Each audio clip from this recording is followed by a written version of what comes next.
Aí galera que curte engenharia biomédica, engenharia clínica, hoje eu vou falar para vocês sobre a minha história da engenharia clínica no Brasil. Então antecipadamente já quero agradecer a Amanda Rosa por disponibilizar o canal. A gente tem que ajudar um ao outro.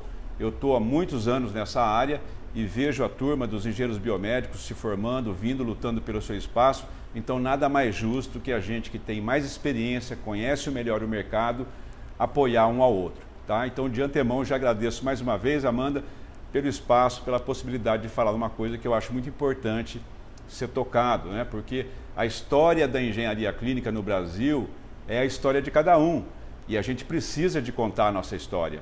Então, eu vou fazer isso hoje e vou pegar um gancho aqui de um comentário que foi feito no nosso canal, Escola de Engenharia Clínica, feito pelo Paulo Maurício. O Paulo Maurício comentou o seguinte: o estudo constante mostra esse resultado. Você explica as coisas como fosse você que tivesse criado a engenharia clínica. Pois é, Paulo, eu não criei engenharia clínica. Se você estudar no passado, pegar um livro desse, como por exemplo História da Medicina, você vai ver que os equipamentos e esses dispositivos, eles acompanham praticamente a história da humanidade, né? Então, com certeza, não fui eu que criei, né? Não fui eu o primeiro engenheiro clínico a trabalhar no hospital, e vou contar um pouquinho dessa história, como é que eu cheguei a ser um engenheiro clínico e acreditar que eu era um engenheiro clínico e que podia fazer diferença nos hospitais. Então a primeira parte é na escola, né? Eu estava na Escola Federal de Engenharia de Itajubá, estudava engenharia mecânica, tive uma aula, uma disciplina de elementos orgânicos de máquinas, que a gente estuda parafuso, pino, chaveta, porca, e aprende a dimensionar isso e a importância de cada elemento dentro dos dispositivos eletromecânicos. E também no final do período, do semestre, né, aliás, no final do ano, a gente teve, nos últimos anos, eu tive uma disciplina de refrigeração ar-condicionado, e nessa disciplina eu perguntei para o professor como é que era o ar-condicionado em hospital. E ele não soube me responder, mas disse que tinha um filtro de alta eficiência para material particulado, que era chamado de filtro EPA, e que os hospitais provavelmente usariam isso para controlar a pureza do ar. E na primeira disciplina eu perguntei para o professor, a gente aprendeu parafuso aqui, como é que faz quando o parafuso é para o osso? Ele falou o seguinte: parafuso para o osso eu não sei, parafuso é parafuso, é questão de estudar e fazer dimensionamento, mas o que eu sei é que o material utilizado não é platina, como todo mundo fala, é o aço 316L de low, de baixo teor de carbono. E aí eu estava me formando, estava no final do ano, e com aquela ideia, né, de atuar nessa área, e eu tive a brilhante ideia de querer fazer medicina. E aí eu fui falar com alguns professores, né? Falei, por exemplo, com o Bonaldi, que foi professor de cálculo 1. Ele me disse: Lúcio, você tem que estudar, trabalhar pelo menos 5 anos com engenharia. Se você não gostar, você faz, né? Mas eu acho que você devia experimentar engenharia. Falei com o professor Newton, de engenharia de controle. Ele falou: Lúcio, é o seguinte, para com isso, vai para o Centro de Engenharia Biomédica da Unicamp, vai estudar, que é muito importante, precisa desse tipo de conhecimento. E fui falar com o professor Constante, que dava aula na EFEI e dava aula na Faculdade de Medicina de Itajubá também. E ele me fez pensar numa série de situações, né? Não vem ao caso aqui, mas eu saí da sala dele com 3 nomes. Um nome era do Dr. Terzi, eu não encontrei com ele até hoje. O outro nome foi do Dr. Bissegli, que eu acabei encontrando, visitando a fábrica dele, e ele me deu muitas lições de mercado, foi muito importante a conversa com ele, né? Agradeço imensamente. E saiu o nome com o Dr. Wang Binseng, que eu vim encontrar, vou falar um pouquinho disso no final desse vídeo. A parte número 2, eu me formei, vim para São Paulo, né? Diploma na mão, muita coragem, duro igual uma pedra, mas vim para cá, tinha arrumado um emprego. Já quando eu saí lá no mural da faculdade, tinha uma vaga e eu consegui essa vaga e fui para essa empresa que trabalhava com plástico. E nessa indústria eu encontrei lá uma revista chamada Plástico na Medicina, e aquela coisa ficou borbulhando, né? Você tem que fazer alguma coisa para ir para essa área, fazer alguma coisa. E um dia, numa segunda-feira, eu cheguei, tinha tido uma inundação na fábrica e estava todo mundo limpando aquela fábrica, varrendo a fábrica com lama, e você pensando em leptospirose, falou: meu, isso aqui não está errado, né? E aí eu organizei uma greve. Bom, não posso, não precisa pensar muito para adivinhar o que aconteceu. Fui para o Paraná, como se diz em obra, né? Fui parar na rua, fui mandado embora. Eu não era registrado nem nada e fui para a delegacia do trabalho, fui buscar meus direitos, me indenizaram e tinha uma livraria aqui em São Paulo chamada Livraria Triângulo, que tinham livros técnicos científicos. Eu fui lá e comprei alguns livros, né? Por exemplo, esse aqui de biomateriais, como engenheiro mecânico, eu tinha interesse por essa área, esse livro de biomateriais. Comprei também esses dois livros, né, de perinatologia do Dr. Peter Hof, que acabei tendo aula com ele nos Estados Unidos, vou contar um pouquinho mais na frente sobre isso.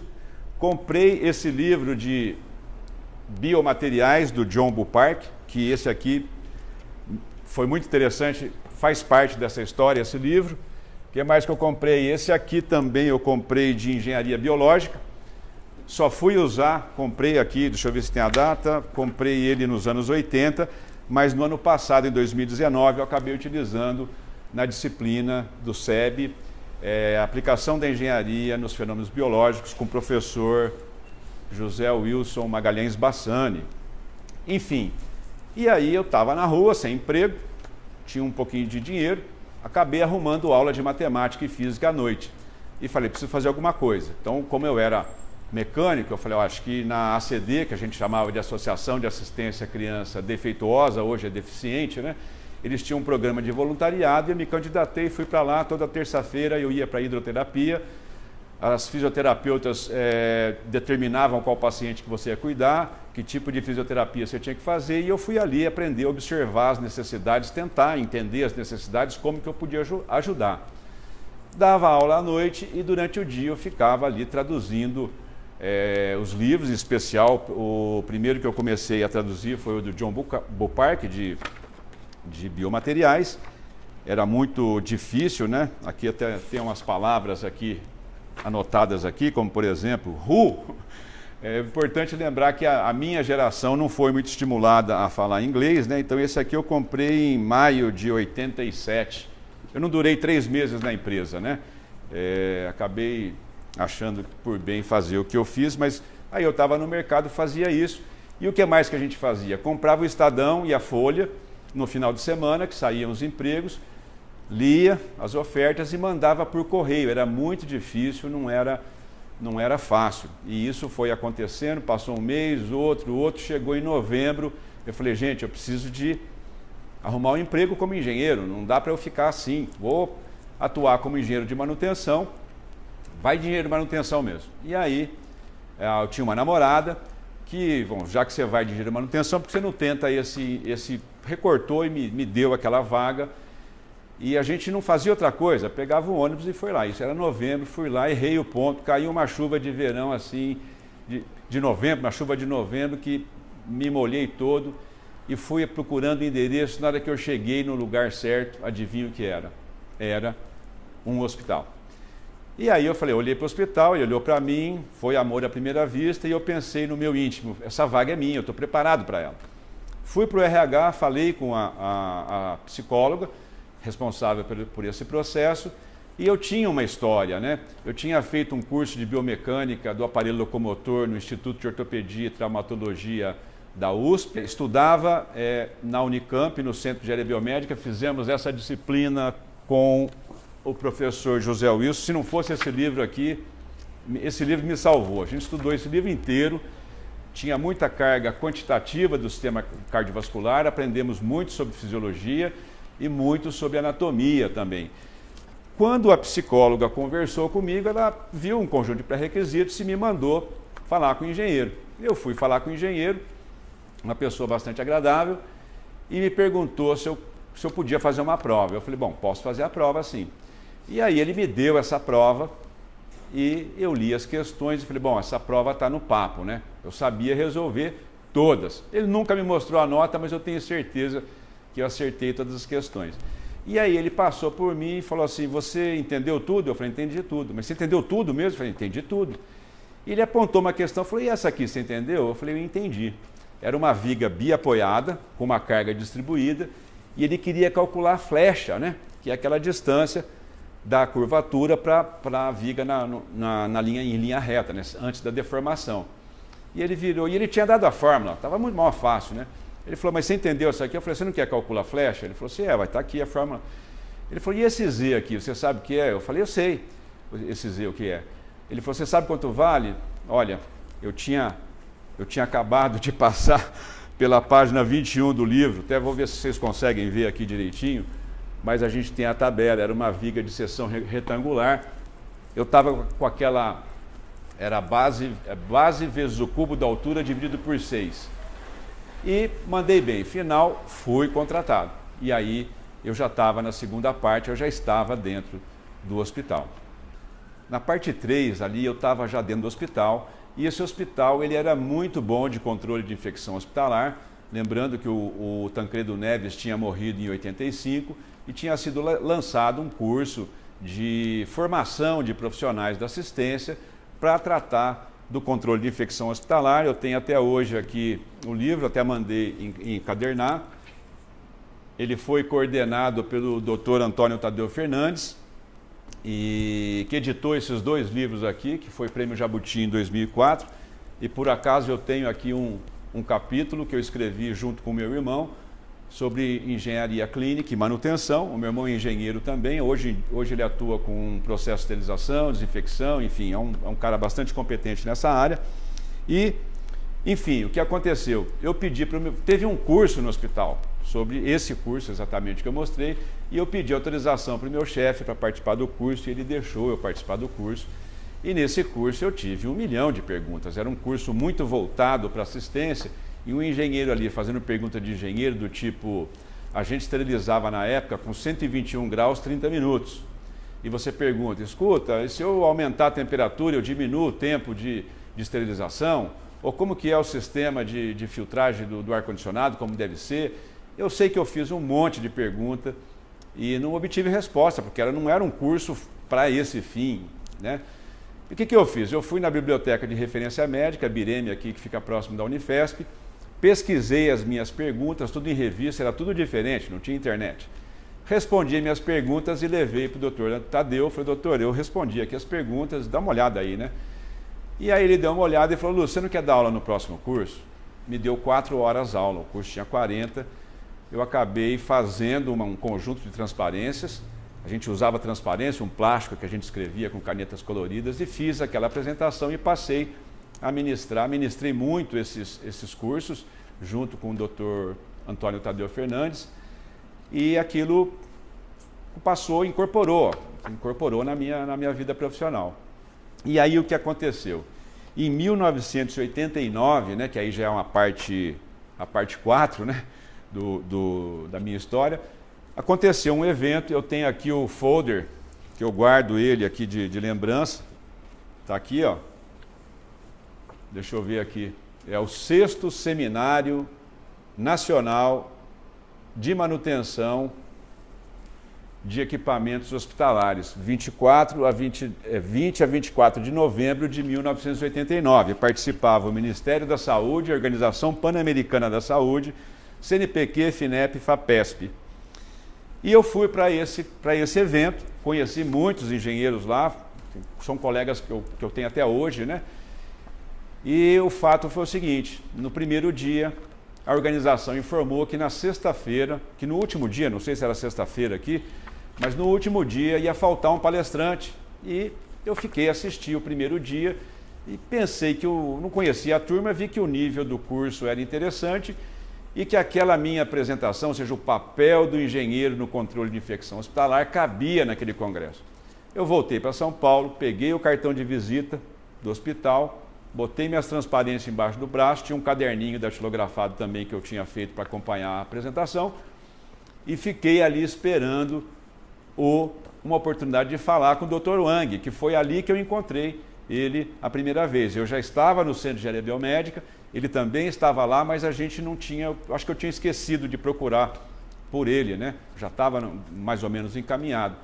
E eu falei com ele, doutor, olha, eu trabalho no hospital tal, eu tenho o trabalho aqui, o papel da engenharia no controle de infecção, passei minhas transparências para ele, ele folheou, olhou, e eu queria dar aula no rapaz que faltou na sexta-feira, lá no último dia, pode ser? Ele olhou o material e virou para o Ícaro, né, que é um engenheiro também, do SEB, falou, Ícaro, arruma um espaço para ele falar, enfim, aí eu me encorajei e peguei aquelas 4 horas aula e achatei aquilo, fiz aquilo lá virar em 50 minutos.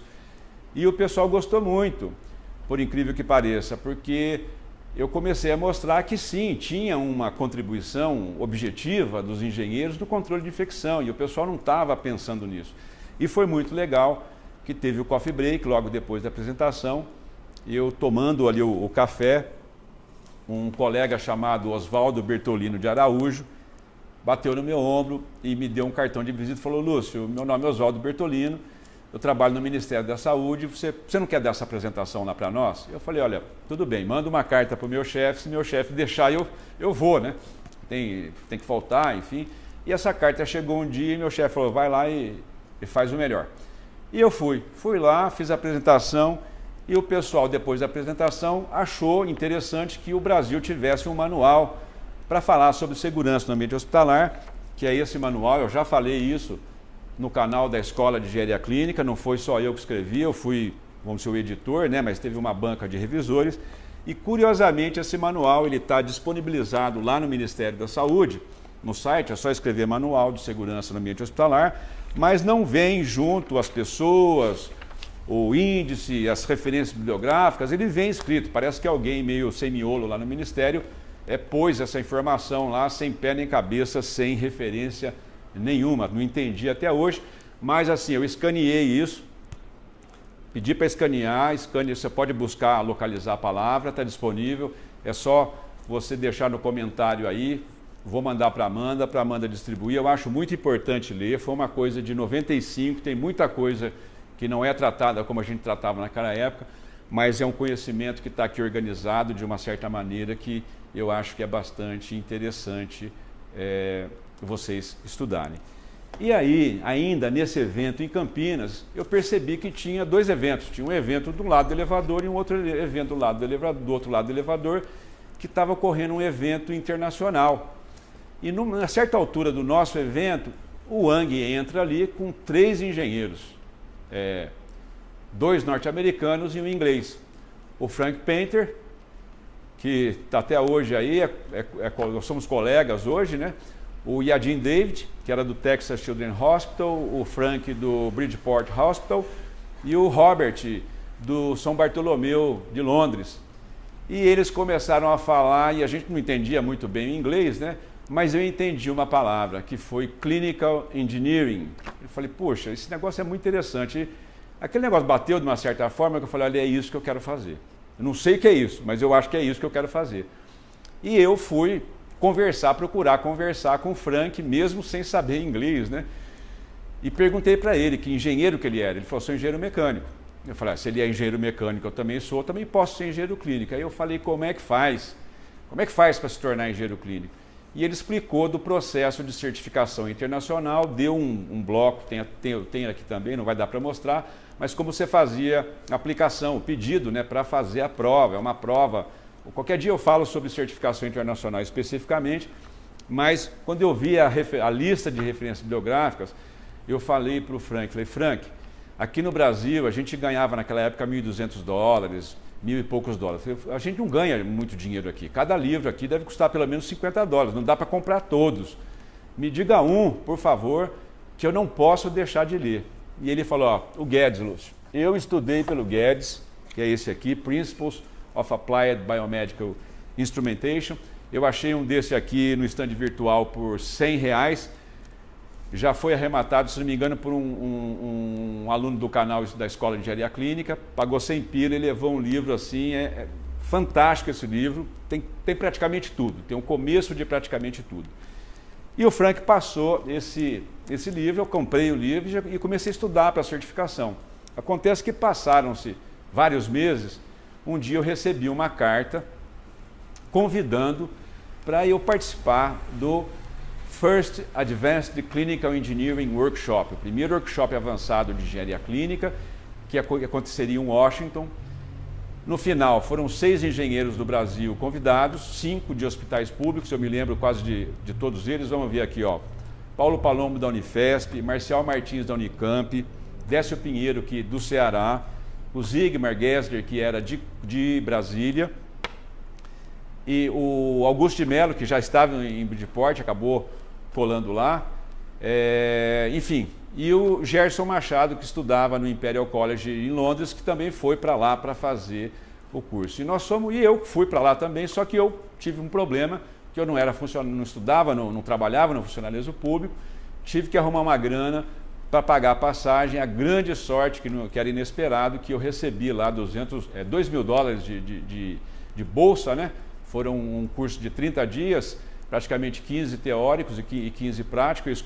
Eu escolhi estudar anestesia e ventilação pulmonar mecânica, então eu estagiei em Bridgeport e estagiei no Hospital Universitário da Universidade de Nova York, onde eu conheci o Joe Dairo, que durante o workshop foi uma das aulas que eu mais gostei, porque ele falava de segurança e aquilo mexia comigo, eu falar de segurança. O final é que eu acabei fazendo o curso nos Estados Unidos. Isso foi em 1991. O American College tinha sido criado há uns um mês e meio antes da gente chegar lá, e eu já tinha feito o curso. Falei, vou voltar para o Brasil, vou me posicionar como engenheiro clínico, eu preciso de alguém como retaguarda. Imediatamente eu me filiei ao American College of Clinical Engineering, do qual eu sou sócio até hoje. Não milito muito no American College por falta de tempo, a gente tem problemas aqui no Brasil, mas o American College ele realmente foi fantástico, impulsionou tudo o que a gente tem aqui hoje de engenharia clínica. Com certeza vem uma contribuição muito grande deles, do IFMBE, que é a International Federation for Medical and Biological Engineering, e eu voltei para o Brasil, já tinha mais de 2 anos de experiência na área. Uma coisa que eu aprendi é que lá eles consideravam engenheiro clínico o profissional que atuasse no hospital já tivesse 2 anos de experiência, então já tinha esses 2 anos de experiência, mais o Advanced Clinical Engineering Workshop, mais a participação no American College. Eu falei, bom, agora eu posso, estou forte, eu vou defender esse negócio com unhas e dentes. E a partir daí, sem deixar de ir no Centro de Engenharia Biomédica, já fiz todos os créditos de mestrado, estou fazendo os créditos do doutorado e tenho as minhas ideias aqui já definidas de mestrado e doutorado, ou seja, continuo militando nessa área. E assim, esse contato, né, depois que eu voltei para cá, eu procurei ali o SENAC, né, o Serviço Nacional de Aprendizagem Comercial. Eles têm um centro de educação em saúde, e eu procurei falar com a enfermeira responsável. O nome dela é Evaniza Maria Aroni. Quando eu falei sobre engenharia clínica, ela como trabalhava na indústria, vocês sabem que quem trabalha na indústria sofre muito com o modo com os equipamentos são utilizados nos hospitais. Daí a importância dos engenheiros clínicos para a indústria, porque a gente consegue fazer essa ponte, resolver vários problemas, mas a Evaniza adotou a engenharia clínica, impulsionou a engenharia clínica. O SENAC promoveu o primeiro simpósio de engenharia clínica no Brasil, o segundo simpósio. Foi uma série de eventos que o SENAC promoveu. A gente teve adesão de muitas pessoas. Qualquer dia que eu prometo fazer um vídeo sobre como foi o primeiro simpósio, como foi o segundo simpósio e outros eventos internacionais que a gente fez. Um deles, a gente trouxe vários professores, né? Trouxemos o Tom George, trouxemos o Frank Painter, trouxemos o Dairo, enfim, são várias pessoas que a gente trouxe, o Edin David também, e até foi conhecendo o Joe Dairo. Ele pôde conhecer melhor pessoalmente quando ele veio no Brasil, como participei lá. E quando ele editou a primeira edição do Clinical Engineering Handbook, ele me convidou para escrever 2 artigos, né? Eu tinha mostrado esse artigo para ele que eu tinha escrito nesse, ele pediu para eu atualizar esse artigo nesse livro, e esse ano, na segunda edição, o capítulo que eu escrevi mudou de nome.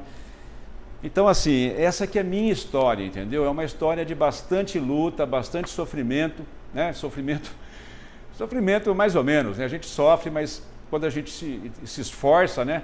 Isso até tem a ver com um vídeo que a Amanda fez, aí, o último vídeo que ela fez. Ainda vou fazer, Amanda, um vídeo que eu prometi para você, para comentar esse vídeo que você colocou. Recomendo, né, o vídeo. Deixa eu ver se eu anotei o nome.